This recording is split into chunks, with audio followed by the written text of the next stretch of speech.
بسم اللہ الرحمن الرحیم۔ السلام علیکم ورحمۃ اللہ وبرکاتہ۔ محترم ناظرین، اللہ رب العزت قرآن پاک میں ارشاد فرماتے ہیں، اے ایمان والو، تم پر روزے فرض کیے گئے ہیں جیسے تم سے پہلے لوگوں پر فرض کیے گئے تھے تاکہ تم تقوی اختیار کرو۔ سورۃ البقرہ کی 2.183۔ یہ آیت ہمیں یاد دلاتی ہے کہ رمضان المبارک صرف ایک مہینہ نہیں بلکہ تربیت نفس، صبر، شکر اور قرب الہی کا عظیم مدرسہ ہے۔ روزہ دین اسلام کا مضبوط ستون ہے اور اس کے بغیر بندے کا ایمان ادھورا رہ جاتا ہے، اور یہ وہ عبادت ہے جس کا اجر خود رب کریم اپنے ذمہ لے لیتا ہے۔ یہ وہ مہینہ ہے جس میں آسمانوں کے دروازے کھول دیے جاتے ہیں، جہنم کے دروازے بند کر دیے جاتے ہیں اور شیاطین جب کر دیے جاتے ہیں، مگر اس سب کے باوجود شریعت مطہرہ نے دین کو سخت نہیں بلکہ آسان بنایا ہے۔ ہر بالغ اور عاقل مسلمان مرد و عورت پر رمضان کے روزے فرض ہیں۔ ان کی فرضیت کا انکار ایمان سے محرومی ہے اور بلا عذر روزہ چھوڑنا سنگین گناہ، لیکن اسلام وہ دین ہے جو انسان کمزوریوں اور مجبوریوں کو بھی سمجھتا ہے۔ اس لیے کچھ ایسے لوگ ہیں جنہیں عارضی طور پر رخصت دی گئی ہے۔ سب سے پہلا وہ شخص جو ایسی شدید بیماری میں مبتلا ہو جس میں جان کا حقیقی خطرہ ہو۔ یہ عام سر درد، زکام یا ہلکی کمزوری نہیں، بلکہ ایسی حالت ہے جہاں ماہر اور دیانت دار ڈاکٹر واضح طور پر کہہ دے کہ اگر آپ نے روزہ رکھا تو آپ کی جان کو خطرہ ہو سکتا ہے، یا بیماری بڑھ سکتی ہے، یا صحت یابی میں شدید رکاوٹ پیدا ہوگی۔ ایسی صورت میں اس بیمار کے لیے روزہ مؤخر کرنا جائز ہے اور اس پر کوئی گناہ نہیں، لیکن جیسے ہی وہ صحت یاب ہو جائے اس پر لازم ہے کہ وہ اپنے چھوڑے ہوئے روزے کی قضا ادا کرے، اور اگر بیماری دائمی ہو اور شفا کی امید نہ ہو اور زندگی کے آخری ایام ہو تو اپنے گھر والوں کو وصیت کرے گی کہ ہر روزے کے بدلے ایک مسکین کو 2 پیٹ بھر کر کھانا بطور فدیہ کھلایا جائے۔ نمبر 2، حاملہ عورت جس کے پیٹ میں بچہ ہو، اگر اسے اندیشہ ہو کہ روزہ رکھنے سے اس کی یا اس کے بچے کی جان کو خطرہ ہو سکتا ہے، یا مثلاً ڈاکٹر اسے منع کر دے، تو وہ بھی رمضان میں روزہ چھوڑ سکتی ہے، اس پر کوئی گناہ نہیں، مگر بعد میں جب وہ صحت یاب ہو جائے تو قضا ادا کرنا اس پر لازم ہوگا۔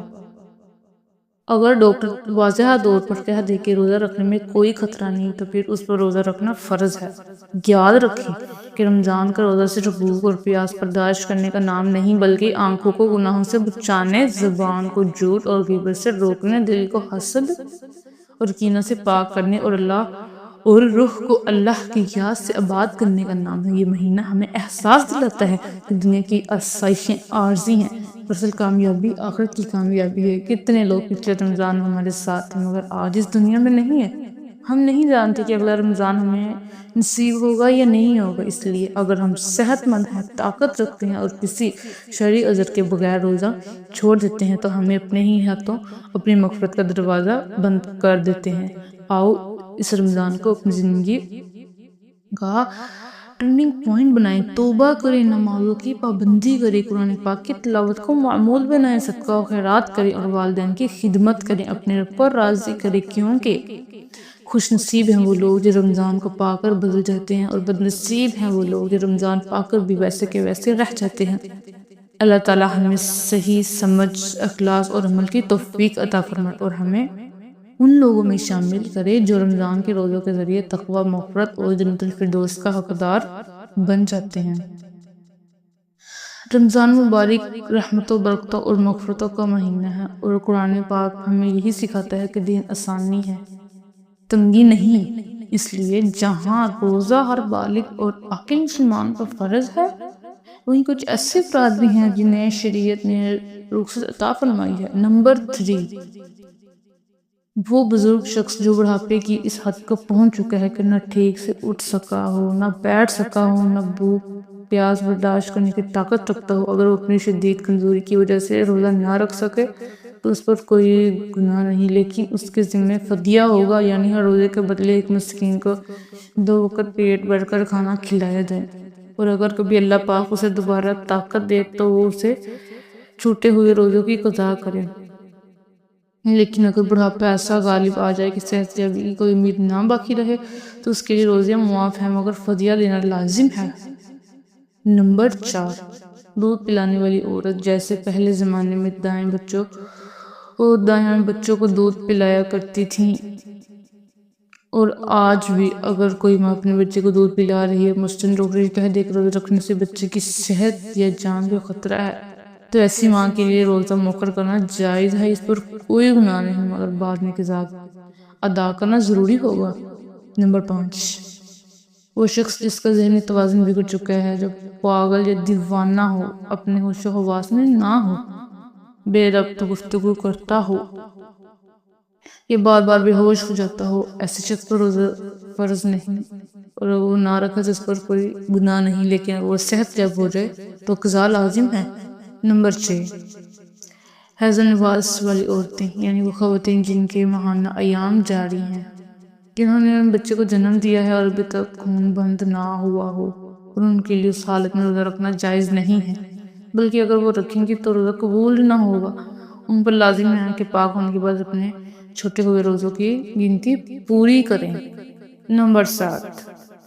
مسافر، ایسا شخص جو شہری مسافر یعنی تقریباً 82 کلومیٹر یا سے زیادہ کے سفر پر اور 15 دن سے کم قیامت کی نیت سے نکلا ہو، تو اس سے بھی رخصت ہے کہ چاہے تو روزہ نہ رکھے اور بعد میں قضا کرے، اور اگر سفر آرام دہ ہو اور وہ خود کو طاقتور محسوس کرے تو سفر میں بھی روزہ رکھ سکتا ہے، اس کا روزہ ادا ہو جائے گا۔ نمبر 8،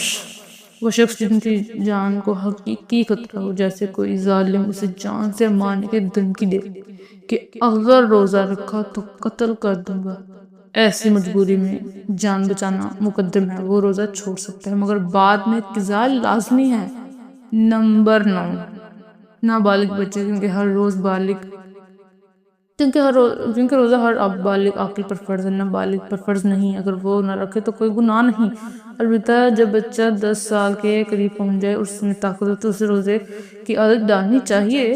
والدین کو ترغیب دینی چاہیے کہ وہ محبت اور حکم سے اسے اس عظیم عبادت کی طرف راغب کریں۔ اے اہل ایمان، یاد رکھیں، رمضان کا مہینہ محض بھوک اور پیاس کا نام نہیں، بلکہ دل کی اصلاح، آنکھوں کی حفاظت، زبان کی پاکیزگی اور رب کی رضا کا راستہ ہے۔ خوش نصیب ہیں وہ لوگ اس مہینے کو پا کر اپنے گناہوں سے توبہ کر لیتے ہیں اور اپنی زندگی کو بدل دیتے ہیں۔ اللہ پاک ہم سب کو صحت، اخلاص اور استقامت کے ساتھ رمضان کے روزے رکھنے اور اس کی قدر کرنے کی توفیق عطا فرمائے، آمین یا رب العالمین۔ اور اگر آپ کو یہ ویڈیو فائدہ مند لگی ہو تو اسے دوسروں تک ضرور پہنچائیں تاکہ زیادہ سے زیادہ لوگ دین کی صحیح سمجھ کر حاصل کر سکیں۔